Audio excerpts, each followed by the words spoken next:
Bonsoir, voici l'analyse technique du CAC 40 pour le 16 décembre. Alors, chose pas commune, vendredi, je fais une vidéo pour mettre quelque chose en évidence.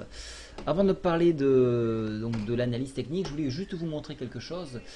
Si vous travaillez les titres, vous avez la possibilité, donc dans les informations AMF ou dans les informations BALO, d'avoir des informations capitales. Donc si je clique sur informations AMF, vous allez voir que vous avez toutes les informations qui tombent dans la journée. Donc si vous travaillez les titres prologue, voilà, vous savez qu'il y a une accusation de document de référence. Donc vous cliquez, ici il n'y a pas à cliquer, mais disons que vous avez quelques informations intéressantes. Elles sont bien sûr à coupler avec les informations BALO. Alors BALO, c'est bulletin d'annonce légale. Voilà, donc obligatoire. Donc je vais vous montrer un petit peu comment ça marche. Donc là, vous avez les dernières informations sorties aujourd'hui, 13-13, Altarea par exemple, déclaration d'opération des dirigeants sur les titres de société. Vous pouvez avoir donc un certain nombre d'informations et vous pouvez avoir le contenu de ces informations en cliquant dessus.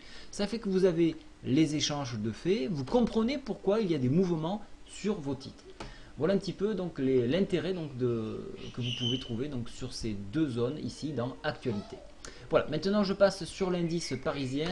Donc nous finissons la semaine. Alors il y a pas mal de choses à dire, voilà pourquoi je tenais donc à en parler.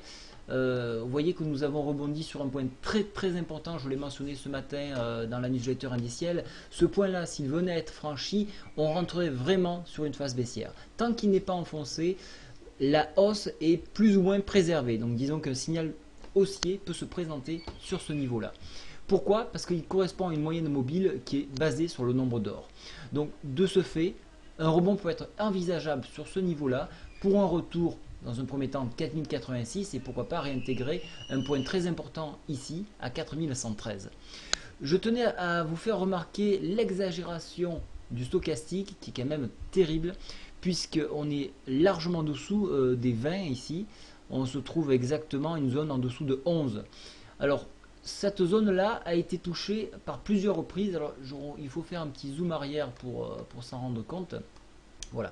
Donc, ces zones-là ont été touchées ici, ici, avec un rebond là. Vous voyez que c'est très rare de descendre en dessous. Donc, il faut remonter dans le temps pour voir ces zones-là qui ont été touchées. Donc, vous voyez qu'il y a des rebonds significatifs qui ont été joués.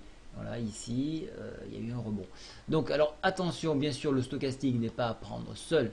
Il faut le coupler avec d'autres informations. Notamment, on voit une exagération sur la MACD avec aucun signe de retournement. Donc, tant que... Alors, la MACD est un indicateur qui est lent. Hein, mais le stochastique a tendance à anticiper sur la MACD. Voilà ce qu'il faut retenir. Donc, au niveau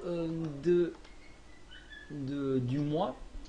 Alors je tenais là aussi donc à préciser, donc on a bien rebondi sur ce nombre-là, sur le 4051.